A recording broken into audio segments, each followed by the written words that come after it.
জিলাৰ ৰাইজক আৰু এটা কথা ক'ব খোজো।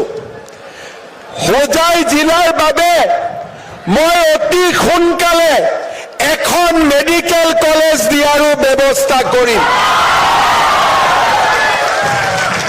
হোজাই জিলাত লামডিং, বিনাকান্দি আৰু হোজাইৰ মাজত আমি এখন নতুন মেডিকেল কলেজৰো নিৰ্মাণ কৰিম, তাৰো প্ৰতিশ্ৰুতি মই আজি আপোনালোকক দিছো।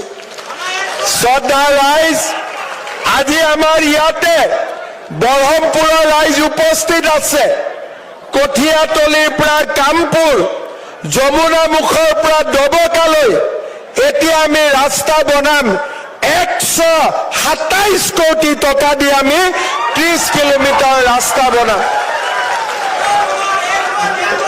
এয়াৰপোৰ্টটো পাই যাবি বাবা, মোদীক প্ৰধানমন্ত্ৰী